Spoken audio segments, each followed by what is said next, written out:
Oh, so this is my first first tournament draw I've had so far in this. And the first game was also against PatoSalazar, which resulted in him winning. Made some major blunders. This was a really nice draw, which we came to in the end. After reviewing it at the analysis post game, I realised I probably could have actually won if I really pushed it for a long end game. But with a 3-day turn timer on daily and 8 other games to worry about, I didn't really want to draw it out that long, and I kind of just accepted his draw off of there. So just trying some starting openings, nice book moves here, and then I start the first mistake, just trying to support that pawn. I should have probably gone for, as it's suggesting here, knight f6. But it's alright because he makes the necrocies as well, as do I. Preparing here, but likely for the b4 pawn. He does d4, I do d6, sorry, queen e7. Getting some captures. And he does a bit of castling, trying to get my queen a bit more position. And also get it out of attack. You can see these arrows obviously pointing at what the best move is, and thankfully sometimes that lines up with what I do. So here I'm just attacking the knight, obviously providing some defense for my pieces. He's just fleeing away. Captures. Just a bit more development. Just trying to keep out of the way. And now here I didn't think he would be dumb enough to really do this. So I kind of just moved my queen here. It's just sort of like the, what do you call it? The kind of the deterrent. I didn't really expect him to actually want to go for a queen trade. So if I just push him off, I imagined he would just run away, but no, he took it. I assume he didn't see my bishop, so I take. He captures my pawn. Again, I take. Thank you for getting my bishops out, I guess. And then I kind of make a few mistakes here and just give him a bishop, but then give it back. I was in the lead here anyway. You can see at the top, Stockfish still thinks I was quite in the lead. And so I do something stupid like this. I'm not entirely sure what my plan was at the beginning when I did that. I think I just couldn't really see any moves to get out, and I panicked and didn't want to get trapped, and also wanted to be able to allow my pieces to move a bit better. So he goes rook to d7, check. It reckons I should have gone up to king f6. I took king e6. He blunders with the rook, so I moved my rook in to put on his. Again, he has a silly idea here.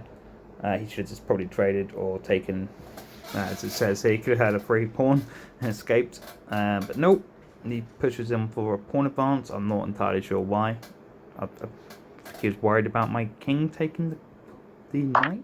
So I take his rook, obviously. He takes mine, captures. I have a little bit of a fuck up there, but I knew he would advance on a6 anyway with the pawn to push back my knight, so I thought, why bother? And then, there we go. So there was h3 anyway. Sorry, h3. I always get messed up when it's black and white mixed around. So I'm just trying to get up. I'm preparing to try and get back rank on him a bit. He's doing some hey dickory shit here. I was doing a lot of analysis in between each one because it's daily turns, so just going on the analysis board and running what I could. I'm trying to just push away his pawns here, hoping he would capture, but he didn't, because I wanted to get this knight out. So I just push up, again defending with the knight, hoping to be able to just take out some pawns because I did have a score lead at this point, even though it says an accuracy. It's just kind of my 4 pound behind some of this, so I'm allowing him to push that pawn because I know I can just take with the knight or with the rook when the time comes. Just capture him, mainly because I just want to get rid of any pawns that's protecting his king at this point and to start to fuck him over a bit, and I probably shouldn't just block him in, but I figured the rook would just come in and abuse anyway. I realised here as well, this move here, if I went to d1 with the rook, he would have, he could have tried to block with the rook, and I'd have got a free rook, but he would have likely just moved his king away, and I couldn't really see where to go with that, and I figured he would likely just take out my pawn the next turn anyway, so it was kind of a loss for me, and I didn't really get what the point of that one was. So obviously the engine knows better than I. I am only allowed to do 600. 700 after this draw though, so it's quite nice to gain 100 points for a draw. So I just pushed up here, even though class rate is a blunder again, it's still the same idea up here. I'm just checking, I'm not sure if it values a check as high or something else, but I want to just get that pawn structure in place because I was getting worried about these stray pawns that are just floating across the board at me with that rook protecting. So he goes e5. Develop the knight over. So he attacks the knight. This was a really tricky move. I really didn't know what the hell to do here for a long time. I had to leave this move for maybe an hour or so. In the end, I settled on rook to f8, which he agreed with.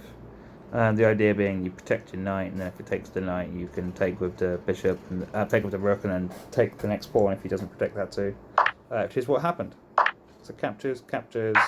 He comes down and checks my knight, checks my king. So I capture and just trade the rooks off. And I think at this point he must have. I think the idea behind his plan was that he could get an easy queen. I guess he didn't realise I would just move the king over. So I take here, and at this point, we can both kind of see that. Like, I knew that there was a way to win with this pawn structure, but I'm just not really experienced enough. So we got to this point. He captures. I move over. That was my. I thought he would go for that. So this is all like instant moves at this point. I'm moving up, meaning to push for the queen, and then I blundered here because again I'm not really good with main game pawns. So I always fuck them up. But he captures. I capture. He pushes. And at this point we agreed to a draw. Now, looking at it, because I assumed that basically I was. Basically 3 away. He was roughly the same away. Our kings are roughly the same distances away as well, and everything. And these 2 pawns over here are just blocked off.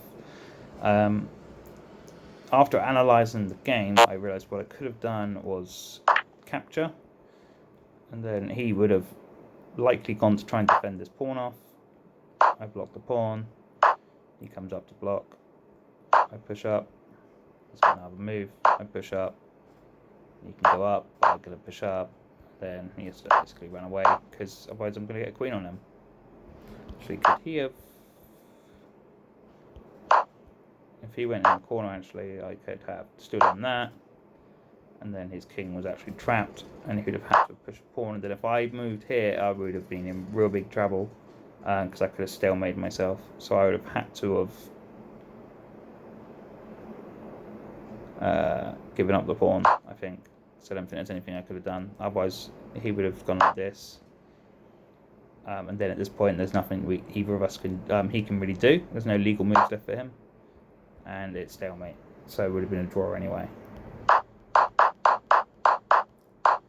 If he had blundered up here, sorry, if he didn't go in the corner.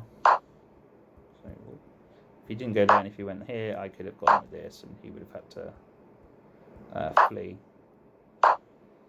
And obviously, oops, got some queens. Alternatively, if I went like this, and he ran to protect this, and I push, and he goes.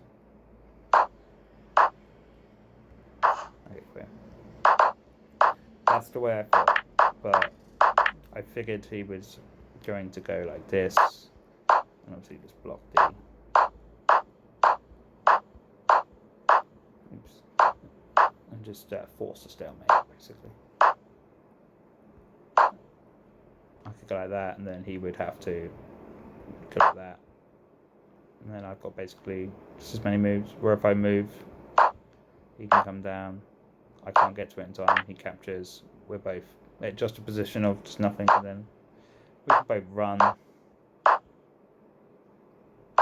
He can go up, and we can play the same game again. And as you see, it could, in the end, come to something, but it would be a very long-winded game, and we don't always want that. This can be very boring.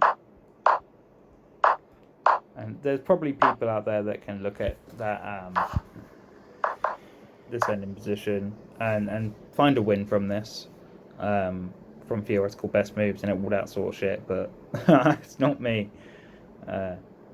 See, new daily rating 721. He was 986. Well, he wasn't at the time, I don't believe. I'll show the chat. Yes, I agree. Thanks very much.